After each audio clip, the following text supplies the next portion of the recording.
என்னடா இது கல்யாணத்துக்கு போனாலும் குத்தங்கிறீங்க, காது குத்துக்கு போனாலும் குத்தங்கிறீங்க, என்னடா பண்ணணுங்கிறீங்க. மொத்தத்துல நான் ஒரு விஷயம் சொல்லிட்டுமா, ஓப்பனா ஒரு லிஸ்ட் அடிச்சு நீங்க என்ன பண்ணுங்கன்னா, விஜய் சார் நீங்க வீட்டுக்குள்ளே இருந்துக்கோங்க. அதுக்கு வர இப்ப குறை சொல்ல ஆரம்பிச்சாங்க. ஆக்சுவலி இந்த சங்கீதா அவங்களோட டிவோர்ஸ் மேட்டர் பத்தி பர்சனல் விஷயங்கள்லாம் எடுத்து பேசுறாங்க, பேர்ல கேவலப்படுத்தி இருக்காங்க. எனக்கு புரியல, இன்னும் என்னதான் பண்ணுவீங்க. ஆக்சுவலி ஒருத்தவங்க ஒரு ஃபங்க்ஷனுக்கு சேர்ந்து போக கூடாது, ஃப்ரெண்டா இருக்க கூடாதா? சரி இருந்துட்டு போட்டுமே. ஃப்ரெண்ட்ஸ் நீங்க எல்லாருமே குரூப் ட்ரெஸ் போட்டது இல்லையா? இல்ல கேக்குறேன். டேய், ஒரே ஒரு அரசியலுக்குள்ள நுழையிறேன்னு சொன்ன ஒரு காரணத்துக்காக குடும்பத்தை சொல்லிய முடிச்சிட்டீங்க, ஆகிய மொத்தம் எல்லாத்தையும் முடிச்சிட்டீங்க. நீங்க என்ன முடிச்சாலும் அவர் கண்டுக்க போறது கிடையாது. நம்ம தான் வெட்டியா பேசிட்டு இருக்கணும்னு நினைக்கிறேன். எல்லாருக்கும் ஒரு விஷயம் தான் சொல்றேன், அடுத்தவ பழப்ப பாக்குறத விட்டு தான் பழப்ப பாத்தீங்கன்னா ரொம்ப நல்லா இருக்கும் அப்படின்னு சொல்லுவாங்க.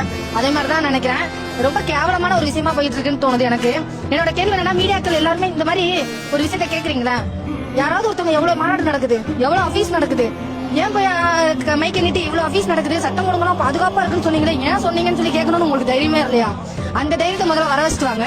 அதுக்கப்புறம் மத்தவங்க குடும்பத்துல என்ன நடக்குது, மத்தவங்க பெட்ரூம்ல என்ன நடக்குது, அவங்க பாத்ரூம் போனாங்களா போகலையாங்கிற விஷயத்த அப்புறமாடி கேள்வியா கேட்டுக்கலாம்.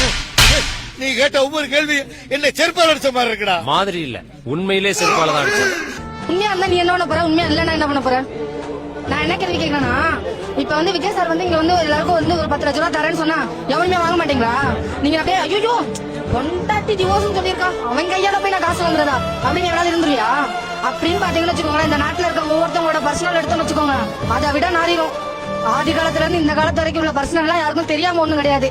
அப்ப மீடியா பெருசா ஆக்கல, அப்ப பத்திரிக்கையில என்ன வருதோ அதுதானே நியூஸ். ஏங்க இவ்வளவு பேசுற நீங்க 2 வயசு குழந்தைய அபீஸ் பண்ணிருக்காங்க, அத பத்தி கேள்வி கேட்கணும். அதுக்கு என்ன நடவடிக்கை எடுத்துருக்காங்க, இதுக்கப்புறம் அபீஸ் நடக்கவே கூடாதுன்னு என்ன பண்ணிருக்காங்கன்னு கூட கேட்கணும்னு உங்களுக்கு யாருக்கும் தோணல. ஒட்டஞ்சத்தத்துல ஒரு ஆண் சினிமால கூட அந்த அளவுக்கு கொலை பண்ணிடுறத நம்ம பாத்துக்க மாட்டோம். அவ்வளவு மோசமா ஒருத்தன் கொலை பண்ணி போட்டிருக்காங்க.